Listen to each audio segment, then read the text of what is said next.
Nama saya Ingrid Jaha, NIM 18111015. Saya mahasiswa D3 Kebidanan dari Stikes Alpidio, Yogyakarta. Nah, sebelum saya melakukan pemeriksaan, saya akan terlebih dahulu menunjukkan alat-alat yang akan saya gunakan selama proses pemeriksaan. Simak terus videonya ya.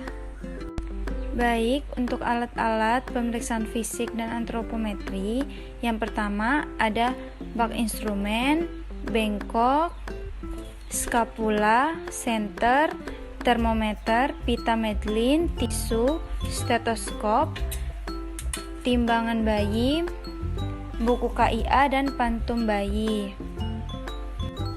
Permisi Ibu, perkenalkan, saya Bidan Ingrid yang bertugas pada hari ini. Selamat ya Ibu atas kelahiran anaknya. Karena proses IMD telah selesai, sekarang akan dilakukan pemeriksaan fisik dan antropometri pada dede bayinya. Pemeriksaan itu akan dilakukan pada meja pemeriksaan ya Bu. Tujuannya untuk mengetahui keadaan dede bayi dalam batas normal dengan kondisi yang baik-baik saja. Bagaimana Ibu? Apakah boleh dilakukan pemeriksaan tersebut? Oh, boleh. Terima kasih Ibu.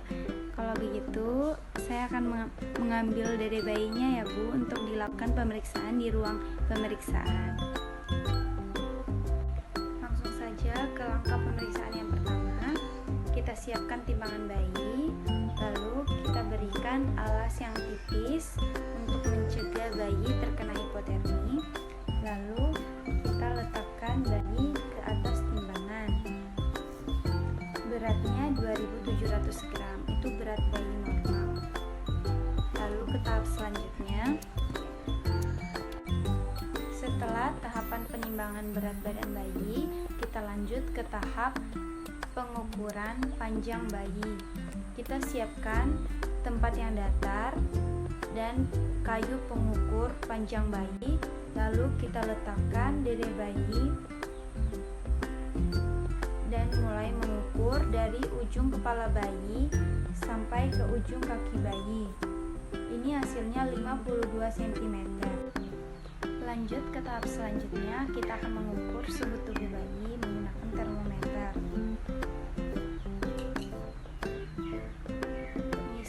Kita buka sedikit, lalu kita letakkan di antara ketiak bayi. Sambil menunggu hasilnya, kita menghitung pernapasan bayi. Setelah selesai, kita melihat hasil pemeriksaan, hasil suhu, lalu kita catat. Begitu juga dengan hasil pemeriksaan pernapasan bayi. Setelah itu kita tutup kembali agar mencegah bayi terkena hipotermi. Selanjutnya ke tahap pemeriksaan denyut jantung bayi. Kita memeriksa menggunakan stetoskop.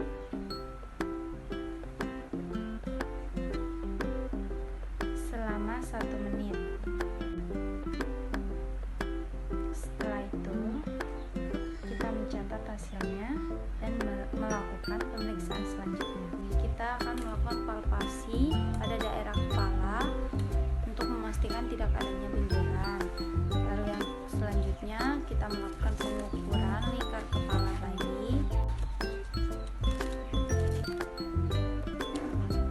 Lalu mencatat hasilnya.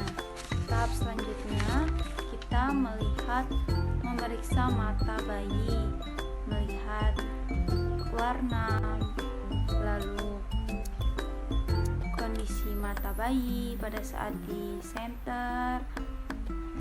Lalu kita memeriksa bentuk telinga bayi, apakah simetris atau tidak. Lalu tahap selanjutnya kita melakukan palpasi di bagian leher untuk memeriksa apakah ada kelenjar tiroid atau tidak. Selanjutnya kita ke daerah dada, kita melakukan pengukuran lingkar dada.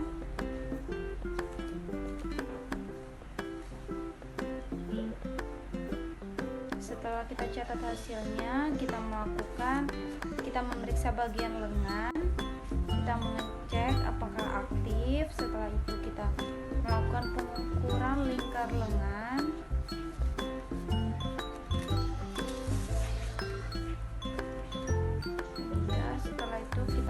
kita lakukan pemeriksaan pada daerah kaki. Kita cek keaktifan, terus simetris, terus kita palpasi, tidak ada benjolan. Lalu kita hitung jari-jarinya lengkap. Setelah kita mencatat, kita melakukan pemeriksaan jenis kelamin. Karena ini bayi perempuan, kita akan mengecek apakah terdapat 3 lubang. Pertama, lubang uretra, lubang vagina, dan lubang anus. Sekian video pemeriksaan fisik dan antropometri pada bayi baru lahir. Mohon maaf apabila terjadi banyak kesalahan dalam pengucapan maupun tindakan, karena saya juga masih dalam proses belajar. Kedepannya saya akan lebih belajar lagi. Terima